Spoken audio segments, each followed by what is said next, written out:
नमस्कार दोस्तों, कैसे हो आप लोग। आज हम इस वीडियो में पार्ट 5 कॉन्स्टिट्यूशन ऑफ इंडिया इसका एक रिवीजन करेंगे और इसको हम पार्ट में ही पढ़ेंगे। पार्ट 5 क्या है? The union.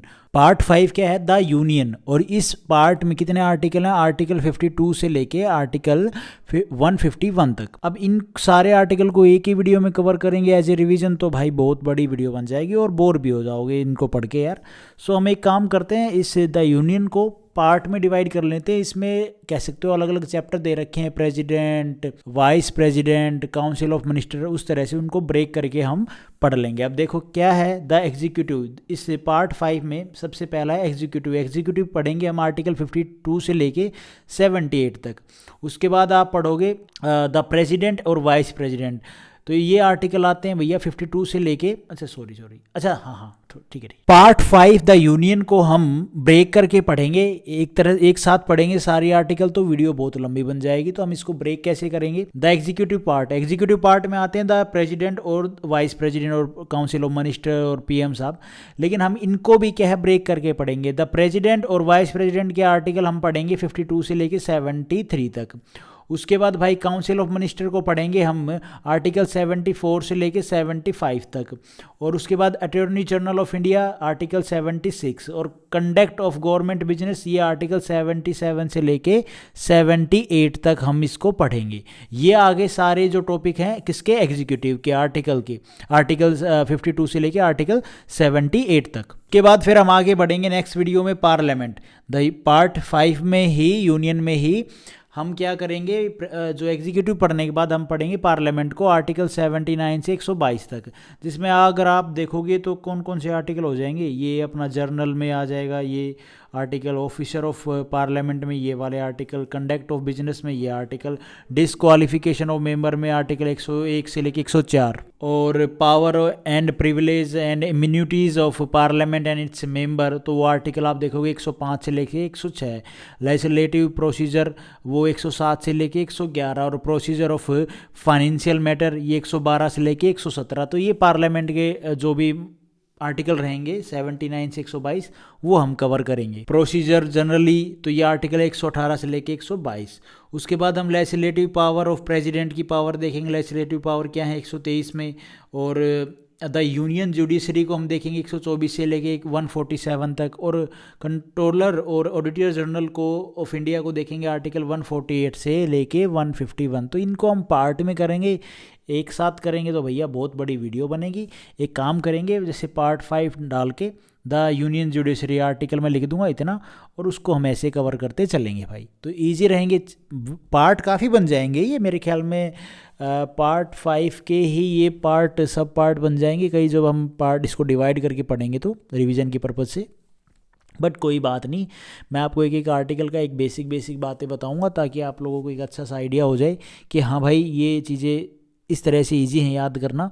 पूरे आर्टिकल को पढ़ते हैं तो थोड़ा सा उसकी लैंग्वेज भी है, सीधी सी बात करूँ ना, हम लोगों को थोड़ी कम समझ में आते हैं कुछ वर्ड, तो कोई दिक्कत वाली बात नहीं है। मैं हर एक आर्टिकल में जो मेन बात लिखी हुई है मैं वो आप लोगों को बता के, और जो भी पार्ट है हमारे उनको सबको हम पूरा करेंगे धीरे धीरे। तो आज हम इस वीडियो में सिर्फ एग्जीक्यूटिव को पढ़ेंगे आर्टिकल 52 से लेके 78 तक। तो भाई आर्टिकल 52 क्या है, किसके बारे में? तो आर्टिकल 52 बात करता है कि इंडिया में एक प्रेसिडेंट पोस्ट होगी, ठीक है, द प्रेसिडेंट ऑफ इंडिया के बारे में। अच्छा, there shall be a president of India, सीधी सी बात है प्रेसिडेंट होंगे। तो ये बात कहाँ लिखी हुई है? आर्टिकल 52 में, पार्ट 5 कॉन्स्टिट्यूशन ऑफ इंडिया। अब आगे बढ़ो, ये तो बेसिक था। आर्टिकल 53 क्या बोलता है? Executive power of union. ये बोलता है कि executive power of the union. पहले तो आप एक बात समझ लो, एग्जीक्यूटिव होता क्या है? ये बात काफ़ी भाइयों को नहीं पता होगा। वैसे रिवीजन में ये नहीं बताते हैं, रिवीजन में इसलिए नहीं बताते क्योंकि ये बात आप लोगों को पता होना चाहिए। एग्जीक्यूटिव बॉडी, एग्जीक्यूटिव बंदा कौन होगा? एग्जीक्यूटिव जो भैया सरकार, जो करंट में भाई सरकार बदले सरकार चलाएंगे, प्रेसिडेंट हो गया, वाइस प्रेसिडेंट, पीएम, और अपना काउंसिल ऑफ मिनिस्टर, ये सारे। अरे मैंने यहाँ पे आपको बताया भी तो ना, ये आपको बताने की जरूरत ही नहीं है। एग्जीक्यूटिव में ये सारे बंदे होते हैं और ये चेंज होते रहते हैं जब भी सरकार चेंज होती है। President, vice president, council of minister, attorney general of India, ठीक है, conduct of the government of business, ये छोड़ो, यहाँ तक आ जाओ। ये सारे बंदे क्या होते हैं भैया, और पीएम भी, पीएम हेड होता है किसका, काउंसिल ऑफ मिनिस्टर्स का। तो ये सारे क्या आते हैं हमारे एग्जीक्यूटिव में।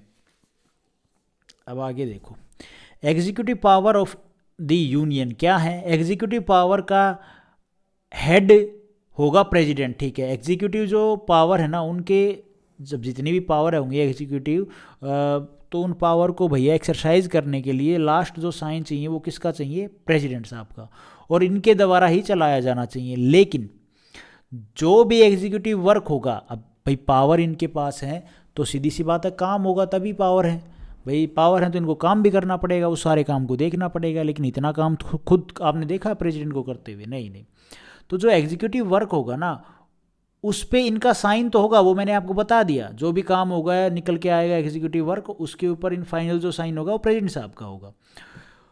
या फिर जो सबऑर्डिनेट टू हिम, जो इनके द्वारा कोई भी ऑफिसर को भाई नियुक्त कर रखा होगा कि ये सारे काम के ऊपर आप देखा करो और साइन किया करो, तो वो उनके द्वारा जो नियुक्त होगा पर्सन, जो भी ऑफिसर होगा वो साइन करेगा। Subordinate to him in accordance with the constitution, और वो भी कॉन्स्टिट्यूशन के हिसाब से। ऐसा नहीं है कि खुद किसी अपने बाहर के बंदे को, नहीं, कॉन्स्टिट्यूशन के हिसाब से। सुप्रीम कोर्ट, अच्छा, आर्टिकल 53 में और क्या बोला गया है, supreme command of defence forces के जो सुप्रीम कमांडर को, कैसे कमांडर तो नहीं बोलेंगे, सुप्रीम कमांड किसके पास होती है, तो सुप्रीम कमांड होती है डिफेंस फोर्सेज की किसके पास, प्रेसिडेंट साहब के पास। कोई स्टेट या गवर्नमेंट बॉडी बोले प्रेसिडेंट को कि इस मैटर पर आप डिसीजन ले, तो प्रेसिडेंट ले सकते हैं। अच्छा, आर्टिकल 53 में ही और क्या बोला गया है, ये तो भैया एग्जीक्यूटिव पावर पे प्रेसिडेंट साहब के साइन होंगे फाइनल, ठीक है। अगर जो एग्जीक्यूटिव वर्क है वो उनकी जगह पे, अगर वो कोई कॉन्स्टिट्यूशन के हिसाब से जो सबऑर्डिनेट है उनको बैठा के वो काम सौंप सकते हैं कि आप देखा करो और साइन मेरे हो जाएंगे। Supreme command of defence forces कौन होंगे, प्रेसिडेंट साहब। और कोई स्टेट या गवर्नमेंट या कोई अथॉरिटी ये बोले ये कि भैया कि प्रेसिडेंट साहब को लेटर लेके कि सर इन मैटर्स के ऊपर ये हमारे डिपार्टमेंट में दिक्कत आई हुई है, हमारे स्टेट में दिक्कत है, इस मैटर जो ये मैटर उलझा हुआ है, इस मैटर के ऊपर आप अपनी राय या अपना डिसीजन दीजिए, तो प्रेसिडेंट वो दे सकते हैं। ये बात बोली गई है आर्टिकल 53 में। उसके बाद है प्रेसिडेंट की पोस्ट की रिस्पॉन्सिबिलिटी या उस पोस्ट का काम किसी और बॉडी या किसी और पद पे बैठे, यहाँ पे उसके बाद है कि प्रेसिडेंट साहब की जो पोस्ट है और उनका जो एग्जीक्यूटिव वर्क है, वो जो काम है वो किसी और जो पोस्ट है ना उस अधिकारी को नहीं दिया जा सकता। मैंने पीछे क्या बताया, प्रेसिडेंट साहब कॉन्स्टिट्यूशन के हिसाब से जो एग्जीक्यूटिव वर्क है वो अपने हिसाब से अकॉर्डेंस के हिसाब, कॉन्स्टिट्यूशन के हिसाब से वो बंदा जो भी होगा वो देखेगा काम। लेकिन यहाँ पे ये बात भी ध्यान रखना है, प्रेसिडेंट साहब का काम किसी और पोस्ट के ऊपर नहीं थोपा जाएगा कि भाई आप ये वाइस प्रेसिडेंट साहब वाला जो काम है या कोई और है, ये बंदा वाइस प्रेसिडेंट साहब का काम देखेगा, और इवन जब प्रेसिडेंट साहब हैं तब नहीं, ऐसा नहीं होगा, ठीक है। या कोई और बॉडी होगी या कोई और डिपार्टमेंट होगा वो नहीं देखेगा। अच्छा, आर्टिकल 54 क्या बोलता है, election of president. Article 52 president होगा, आर्टिकल 53 उसमें एग्जीक्यूटिव वर्क, आर्टिकल 52 प्रेसिडेंट होंगे भैया भारत में, और article 53 executive power of union क्या होंगी वो बता दी। मतलब प्रेसिडेंट साहब की जो पावर हैं वो हमारी भाई वो किस तरह से काम करेंगे, जो फाइनल एग्जीक्यूटिव वर्क होगा उनके ऊपर उनका साइन होगा। और सुप्रीम कमांड के जो supreme command of defence forces कौन होंगे, प्रेसिडेंट साहब होंगे। या कोई बॉडी या कोई अथॉरिटी या कोई स्टेट अगर ये बोलता है कि इस डिसीजन मैटर के ऊपर आप हमारा देखिए डिसीजन लीजिए, तो वो ले सकते हैं। आर्टिकल 54 बात करता है इलेक्शन ऑफ प्रेसिडेंट। मतलब अगर सीधा एमसीक्यू पूछा जाएगा कि इलेक्शन ऑफ प्रेसिडेंट कौन से आर्टिकल में बात करती है, आर्टिकल 54 में पार्ट 5। यहाँ पे प्रेसिडेंट क्या है, वो डायरेक्ट इलेक्ट नहीं होते हैं भैया, पीपल के द्वारा डायरेक्ट इलेक्ट नहीं होते हैं, जैसे सारे लोग मिलके एक वोट डालेंगे कि भैया हम इस प्रेसिडेंट साहब को नियुक्त करते हैं, नहीं, ऐसा नहीं होता है। ये इलेक्टोरल कॉलेज से इलेक्ट होते हैं। अब आप कहोगे इलेक्टोरल कॉलेज क्या होता है, इसमें क्या होता है, इस इलेक्टोरल कॉलेज में जो इलेक्टेड मेंबर होते हैं दोनों हाउसेस के, लोकसभा और राज्यसभा के, प्लस में जो इलेक्टेड मेंबर होते हैं लेजिस्लेटिव असेंबलीज के, जो स्टेट में जो लेजिस्लेटिव असेंबली है, क्या होती है, काउंसिल होती है कि असेंबली होती है, तो लेजिस्लेटिव असेंबली में जो मेंबर सेलेक्ट होते इलेक्ट होते हैं वो मेंबर, और जो लोकसभा और राज्यसभा के मेंबर हैं वो मेंबर पार्टिसिपेट करते हैं वोटिंग के टाइम पे, प्रेसिडेंट साहब की जब वोटिंग होती है उसमें इलेक्टोरल कॉलेज में, और वो वोट करते हैं। अब उनका भी एक जो कैलकुलेशन है भाई, किस तरह से किसके वोट की परसेंटेज क्या होगी, वो मैं आपको आगे बताता हूँ। कल आपने इतना ध्यान रखना है, प्रेसिडेंट का इलेक्शन से रिलेटेड कौन सा आर्टिकल है, आर्टिकल 54। प्रेसिडेंट के इलेक्शन डायरेक्टली नहीं होते हैं पीपल के द्वारा, ठीक है, किससे होते हैं, elected by electoral college. Electoral college में लोकसभा, राज्यसभा और स्टेट असेंबली के मेंबर, मतलब जो स्टेट लेजिस्लेटिव असेंबली है उसके जो इलेक्टेड मेंबर हैं वो। अब हम बात करते हैं आर्टिकल 55 पीछे वाले में, इलेक्शन ऑफ प्रेसिडेंट। इसमें क्या मैनर होंगे कि किस तरह से इलेक्शन होंगे प्रेसिडेंट साहब के, manner of election of president साहब। इसमें सिंगल ट्रांसफरेबल वोट होता है, जो कम वोट पाया है उस वोट को बाकी को दे दिया जाएगा। अब कैसे, अब आप कहोगे ये कैसे, कम सिंगल ट्रांसफरेबल वोट कैसे है, देखो ऐसे होता है, जैसे ये 3 चीज़ हैं, यहाँ पे 3 तरह से वोटिंग हुई भाई। एक बंदे ने यहाँ पे वोट किया, इसको 1 पर, इसको 2 और इसको 3 ऐसे, और सिंपल लैंग्वेज में आप समझ लो, प्रेसिडेंट के 3 प्रेसिडेंट के फेस हैं, ऐसे बोल सकते हो, या ऐसे बताऊँ या नहीं, ठीक रहेगा, हाँ ठीक है ऐसे कर लो। तो जो भाई जीतेंगे तो 2 में से एक ही, भाई एक के ज़्यादा होंगे, एक के फिर थोड़े कम होंगे, एक के जो तीसरा होगा ना उसके जो वोट होंगे ना वो ऐसा नहीं ख़त्म हो जाएंगे, वो ऐसे होंगे इसमें ऐड हो जाएंगे बराबर बराबर, और ऐड होके फिर इनकी काउंटिंग होगी। वो मैं आपको आगे में भी बता दूं जब हम इसको मेथड को जानेंगे, जो किस तरह से जो प्रेसिडेंट साहब के जो इलेक्शन है वो कंडक्ट किए जाते हैं। लेकिन आपने ये बात ध्यान रखनी है, सिंगल ट्रांसफरेबल वोट होते हैं। अच्छा, और इनके जो इलेक्शन होते हैं वो ऐसा नहीं है आप ईवीएम के थ्रू होता है, ये सीक्रेट बैलेट के थ्रू होता है। अब मेथड क्या है, प्रेसिडेंट साहब कैसे चुने जाते हैं, किस तरह से जो राज्यसभा, लोकसभा और स्टेट असेंबली के, लेजिस्लेटिव असेंबली के जो मेंबर हैं वो इनको नॉमिनेट मतलब चुनते हैं। तो देखो यहाँ पे मैं बेसिक से बता रहा हूँ, कोई भी एक स्टेट उठा लेते हैं, उसकी पॉपुलेशन कितनी है, जैसे हरियाणा है, मैं हरियाणा से हूँ तो हरियाणा की जो पॉपुलेशन है वो कितनी है, लेट कर लेते हैं भैया, थोड़ी बहुत ऊपर नीचे होगी वो आप देख लेना, इतनी पॉपुलेशन है 2,77,61,000 कुछ। टोटल नंबर ऑफ इलेक्टेड जो एमएलए हैं हमारे हरियाणा से, जो इलेक्टेड एमएलए हैं वो कितने हैं भैया, उनकी संख्या है 90। अच्छा, ये एमएलए हो गए भैया हमारे मेंबर ऑफ लेजिस्लेटिव असेंबली। यहाँ लोकसभा राज्यसभा की बात नहीं कर रहा हूँ, लेजिस्लेटिव असेंबली के मेंबर कितने, टोटल सीट कितनी है 90। एक एमएलए इस जनसंख्या पे कितने पे है, मतलब कितने नंबर ऑफ पीपल्स के ऊपर एक एमएलए है। तो भैया जो टोटल हमारी पॉपुलेशन है उसको हम 90 से काट देंगे और गुणा में फिर आपने 1/1000 कर देना है। तो एक एमएलए वोट किसके इक्वल आ जाएगा, वो आ जाएगा भैया 308 जो पर्सन है उनके अप्रोक्स। अब आप कहोगे इतनी संख्या में सिर्फ एक, ये जो मल्टीप्लाई कर दिया ना इसकी वजह से, अगर आप ऐसे काटोगे तो बहुत बड़ा नंबर आएगा, ठीक है, लेकिन जब हम इससे मल्टीप्लाई करेंगे तो कुछ अप्रोक्स वैल्यू ये आएगी। ये क्यों आया ये भैया मुझे भी नहीं पता, ये बस मैंने भी पढ़ा है हमारे टीचर से, मैंने आप लोगों को सीधा बता दिया। तो भाई ये होता होगा इसका भी क्यों मल्टीप्लाई किया, लेकिन ये आपको इतना किस लिए जानना है भाई। एक एमएलए का वोट हो गया लगभग, जब ये पूरा जो फॉर्मूला है हमने ये अप्लाई किया, इस पॉपुलेशन को इससे डिवाइड कर गुणा में 1/1000 कर दिया, ये अप्रोक्स मान आ गया। अब ये एक एमएलए का वोट आ गया कितने वोट के बराबर, 308 के। टोटल एमएलए इन हरियाणा कितने हैं भैया, 90। एक में एक को कितने, एक किसके बराबर है, 308 के, तो 90 किसके बराबर हो जाएंगे भैया, इसके बराबर हो जाएंगे, इतने वोटों के बराबर। ठीक है जी, हो गए, कोई दिक्कत वाली बात नहीं। अब आ जाओ आप total vote of MLA of all state. इसी प्रोसेस से, जैसे अभी हरियाणा के मैंने निकाल लिए 90 जो एमएलए हैं उनको कितने वोट मिलेंगे भैया हरियाणा से पॉपुलेशन के ऊपर, 27,720। ऐसे ही इसी फॉर्मूले से हमने पॉपुलेशन देखनी है हर एक स्टेट की, उसमें नंबर ऑफ एमएलए देखने हैं और सबकी ये वैल्यू निकाल लेनी है भाई, कितने एमएलए के ऊपर उनको भाई टोटल जो एमएलए उनको कितने वोट लगेंगे भैया, कितने वोट उनको मतलब अपनी पॉपुलेशन के ऊपर मिले हैं, तो ये वोट।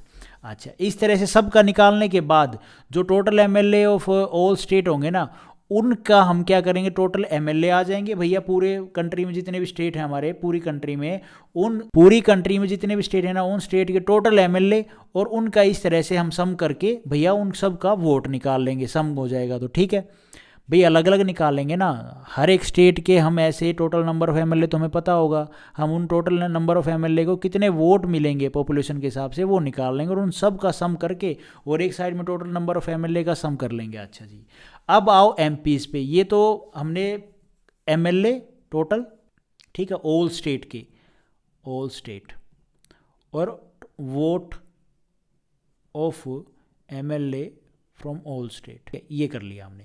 अब आओ आप एमपी पे, स्टेट लेजिस्लेटिव असेंबली की बात होगी। अब आओ आप एमपीज पे, बोथ हाउसेज, लोकसभा और Rajya Sabha. Total member of parliament MP कितने भैया राज्यसभा और लोकसभा में? दो, मैं वैसे पूरी होल उठा रहा हूँ, ऐसे कितने हैं अभी करंट में वो नहीं, लेट कर लिया यूँ कह लो, 250 और 550, टोटल कितने हो गए? 800। एक एमपी विल वोट, एक एमपी कितने वोट करेगा भैया? तो total of all MLA vote. अब आप कहोगे total of all MLA vote, यहाँ थे टोटल एमएलए पूरे स्टेट हो गए, सारे स्टेटों के मिला के, और उनको कितने वोट पड़ेंगे वो हमने जब सम कर लिया था, हर एक स्टेट का निकाल के ऐसे इस प्रोसेस से हमने सबका सम कर लिया। तो यहाँ पे जितने वोट होंगे, लेट किया ये एक्स, ठीक है, वो सारे जो वोट होंगे वो पूरे एमएलए पूरे हर एक स्टेट की, तो ये हो गया एक्स भाई। और इस x को हम डिवाइड कर देंगे जो टोटल एमपी है राज्यसभा और लोकसभा के, 800 से डिवाइड कर दिया, ये आ जाएंगे भैया वोट। एक एमपी वोट करेगा कितने? इतने वोट, कुछ भी संख्या आती है वो कट के फिर जो नंबर में आता, ठीक है। अब टोटल जो एमपी है वो 800, तो एक एमपी कितने वोट करेगा? कुछ नंबर आएगा, मान लो जो भी नंबर आता है, या फिर इसी को मान लेते हैं, फिर इसको जो भी नंबर आता है इसको हम मल्टीप्लाई करेंगे इसमें, तो 800 जो एमपी हैं वो कितना वोट करेंगे? लेट वाई वोट करेंगे। अच्छा जी, अब टोटल वोट्स ऑफ एमपी और एमएलए कितने हो गए? अब आप कहोगे ये कैसे जोड़ें? ये टोटल सम था हर एक स्टेट के जो मिल के जो सारे जो एमएलए हैं वो वोट करेंगे एक्स, और एमपी कितना वोट करेंगे भैया? वाई। हमने लेट कर लिया, ठीक है, जब इसमें मल्टीप्लाई करेंगे वाई, तो x प्लस में वाई आ गया। हाँ जी, total vote of MP, Rajya Sabha और लोकसभा और एमएलए। और अब जो भी जिस तरह से पार्टी के जो मेंबर है वो वोट करेंगे, अब वो हर एक स्टेट का तो पता चल गया किसका के वोट की वैल्यू क्या रहेगी। यूपी का सबसे ज़्यादा होता है, पॉपुलेशन बड़ी है, तो उस हिसाब से। और फिर मान लो 3 नंबर पे भाई किसी ने किसी को, किसी ने किसी को, अब 2 में से ही एक जीतता है, वैसे तो एक कम होता है, एक फर्स्ट सेकंड में से ही विनर सेलेक्ट किया जाता है। थर्ड वाला के जो वोट हैं जो होंगे वो तो भाई बाहर हो गया, लेकिन बाहर नहीं हुआ, उसके जो वोट है ना वो इनमें ऐड कर दिए जाते हैं, ठीक है, ये बात आपने ध्यान रखनी। तो ये भी एक बेसिक सा प्रोसेस था किस तरह से प्रेसिडेंट साहब के जो इलेक्शन है वो कंडक्ट किए जाते हैं। तो बेसिक बोल लो या फिर जो है बता रखा है कॉन्स्टिट्यूशन में, वो सारा मैंने आप लोगों को एक बेसिक सा आइडिया दे दिया, मैंने आप लोगों को एक बेसिक सा आइडिया दे दिया कि इस तरह से ये प्रोसेस होता है। अब हम आते हैं आर्टिकल 56 के ऊपर, term of office of president. भैया प्रेसिडेंट साहब के ऑफिस में वो उनकी कितने साल ड्यूटी रहेगी, क्या कैसे वो रिज़ाइन कर सकते हैं, ठीक है, कब उनको अपनी पोस्ट छोड़नी होती है, वो सारी बातें हैं इस आर्टिकल में। तो हम जो इस आर्टिकल के मेन पॉइंट है वो देख लो। 5 साल तक उनका पीरियड होता है भैया ड्यूटी का, फ्रॉम द डेट, जिस डेट को वो अपने ऑफिस में एंटर करते हैं। रेजिग्नेशन अगर उनको देना है तो वो किसको देंगे भैया? हैंड रिटन रेजिग्नेशन देंगे, किसको? वाइस प्रेसिडेंट साहब को। प्रेसिडेंट साहब अपना जो रेजिग्नेशन है वो किसको देंगे? वाइस प्रेसिडेंट साहब को, फॉर एनी रीजन, मान लो इलनेस है, बीमार है, या कोई और उनकी पर्सनल कोई चीज़ है, तो उस चीज़ को लेके जब तक नेक्स्ट प्रेसिडेंट ना आ जाए तब तक पोस्ट पे बने रहेंगे। अब एक और चीज़ है, मान लो कि भाई प्रेसिडेंट साहब नियुक्त हो गए हैं इस डेट को, ये कोई भी एक डेट, 1 तारीख, अब इनका 5 साल का टाइम पीरियड हो गया है। अब टाइम पीरियड हो गया है ना, तो ऐसा नहीं है वो तुरंत भाग जाएंगे, नहीं, जब तक नया प्रेसिडेंट इलेक्ट होकर नहीं आ जाए ना तब तक वो उस पोस्ट पे कायम रहेंगे, बैठे रहेंगे, कोई दिक्कत वाली बात नहीं। ये बात बोली गई आर्टिकल 56 में। तो ये तीनों बातें आपने ध्यान रखनी है। और ये अक्सर क्या होता है, 5 साल पहले होने से पहले ही ना, मतलब 6 महीने से, 5 साल होने में 6 महीने बचे हैं, तो उससे पहले ही इलेक्शन के, प्रेसिडेंट साहब के इलेक्शन कंडक्ट कर लिए जाते हैं और चुन लिया जाता है, और 5 साल पूरे होते हैं वो आ जाते हैं और ये चले जाते हैं। वो आगे है कहीं ना कहीं से आर्टिकल में। उसके बाद है एलिजिबिलिटी ऑफ, क्या होगी? री इलेक्शन। मतलब यहाँ पे आर्टिकल 57 भी अच्छा इंपॉर्टेंट है कि री इलेक्शन के लिए एलिजिबिलिटी क्या होगी। मतलब एक बंदा है वो प्रेसिडेंट बन गया, दोबारा उसकी फिर क्या एलिजिबिलिटी होगी? या फिर सीधी सी भाषा में ये बोल रहा है कि भाई क्या यहाँ से क्वेश्चन ये बन रहा है कि क्या एक बार बना हुआ प्रेसिडेंट दोबारा बन सकता है? हाँ, same person can eligible for री इलेक्टेड, बिल्कुल बन सकता है भाई। ओनली वन पर्सन थे जो राजेंद्र प्रसाद, जो डॉक्टर राजेंद्र प्रसाद थे हमारे प्रेसिडेंट, जो 2 बार प्रेसिडेंट बने थे। उसके बाद है भाई आर्टिकल 58 में बात की गई है प्रेसिडेंट साहब qualification of election as a president. President साहब के इलेक्शन के लिए क्या क्या क्वालिफिकेशन होनी चाहिए? तो भैया सबसे पहले तो वो भारत के नागरिक होने चाहिए, उनकी एज 25 साल कंप्लीट हुई होनी चाहिए, ठीक है। क्वालिफाई फॉर मेंबर, मतलब जो राज्यसभा और लोकसभा के जो मेंबर हैं उनके लिए जो क्वालिफिकेशन लगती है मेंबर बनने के लिए, वो क्वालिफिकेशन उनकी पूरी होनी चाहिए, ठीक है। क्वालिफाई फॉर मेंबर, ऐसा नहीं वो नियुक्त होने ही कंपलसरी, नहीं नहीं, वो क्वालिफाई होनी चाहिए कि भैया वो जो कंडीशन है राज्यसभा और लोकसभा के मेंबर बनने के लिए जो कंडीशन चाहिए वो सारी उनकी फुलफिल होनी चाहिए। किसी और पोस्ट पे अगर काम कर रहे हो तो उसको छोड़ना होगा, उस पोस्ट को होल्ड नहीं कर सकते। मान लो प्रेसिडेंट साहब इलेक्ट हो गए भाई, पार्लियामेंट में जो भी वोटिंग हुई उससे वो इलेक्ट हो गए, लेकिन उससे पहले वो किसी और पोस्ट पे या गवर्नमेंट जॉब पे या कोई और अपना बिजनेस कर रहे थे या जो भी जिसी भी पोस्ट पे थे, या राज्यसभा में मेंबर थे, लोकसभा में मेंबर थे, या कहीं पे भी मेंबर थे, तो उनको जो अपनी वो पोस्ट है वो छोड़नी पड़ेगी भैया, सीधी सी बात ये है। वो अपनी उस पोस्ट को कैरी नहीं कर सकते, होल्ड नहीं कर सकते। उसके बाद आर्टिकल 59 क्या है? कंडीशन ऑफ प्रेसिडेंट ऑफिस, क्या क्या कंडीशन रहेंगी प्रेसिडेंट साहब के ऑफिस की? तो भैया ये आपने हमेशा ध्यान रखना है, he should not be A member of either house of parliament, ठीक है। बात ये हमने यहीं पे जान ली थी कि भैया अगर उनको प्रेसिडेंट बनना है तो वो किसी भी हाउस में मेंबर नहीं रहेंगे, उनको अपनी वो पोस्ट खाली करनी पड़ेगी, और अगर किसी पोस्ट पे हैं तो वो वैकेट करना पड़ेगा, ठीक है, खाली करना पड़ेगा। He should not hold any other office of profit, वो किसी और ऑफिस में भैया मतलब साथ साथ कोई कहीं और काम नहीं कर सकते, सीधी सी बात है। किसी और प्रॉफिट में मतलब कोई और अपना खुद का कुछ खोल रखा है या कोई और काम कर रहे हैं, नहीं, वो सब काम नहीं कर सकते।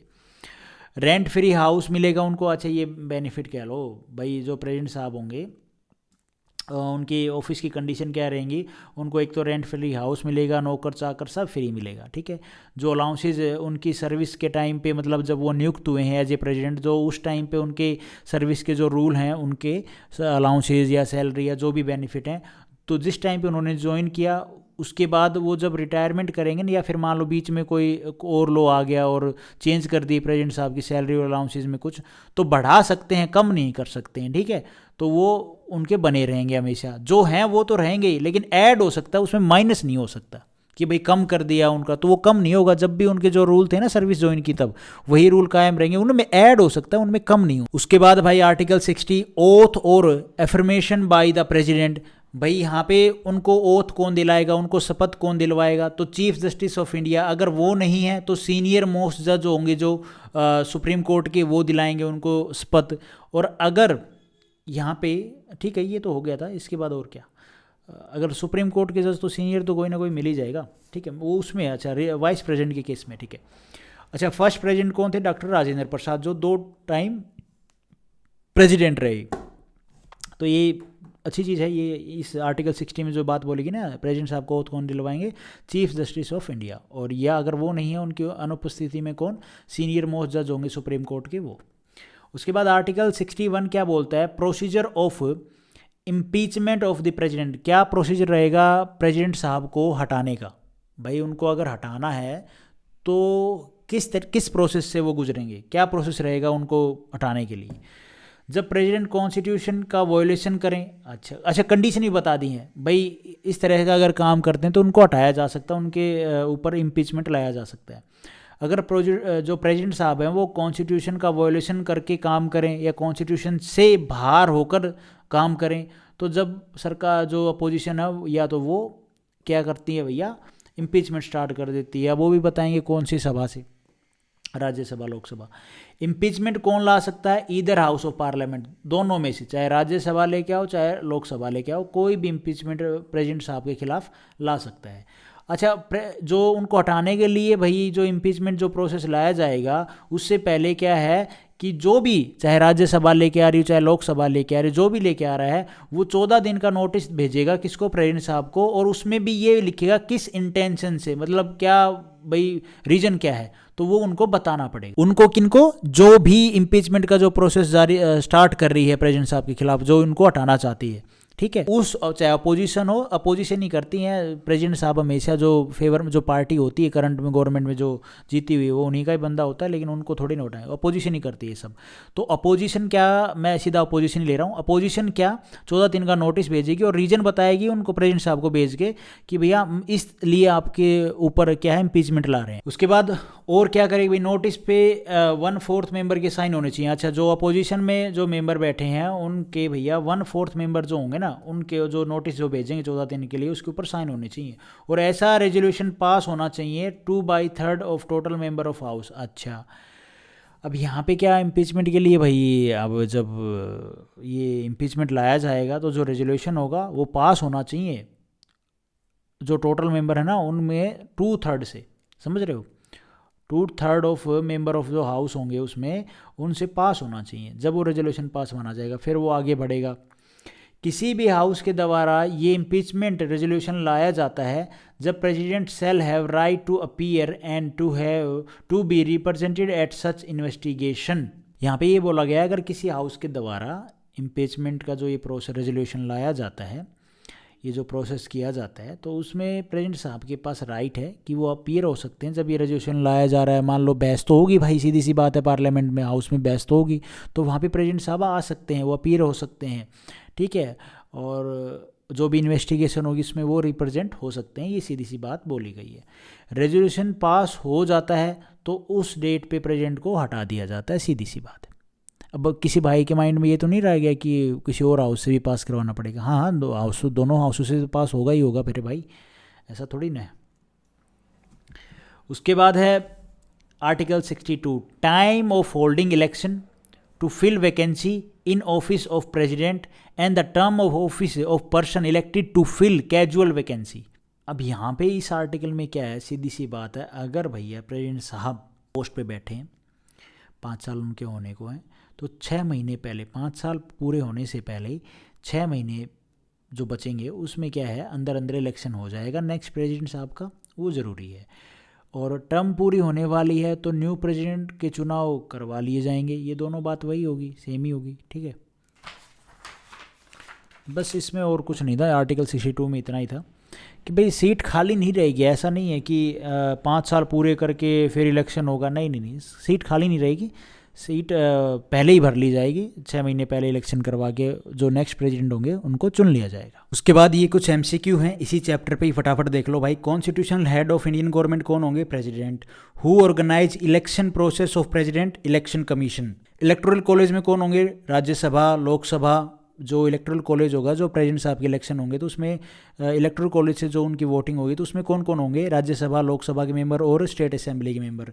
विनिंग कैंडिडेट शुड सिक्योर, जो प्रेसिडेंट साहब मतलब जो जीतेगा वो उसके पास कितने वोट होने चाहिए? 50% प्लस में प्लस वोट होने चाहिए, मतलब 50% प्लस वोट होने चाहिए, टोटल वोट हैं उनके।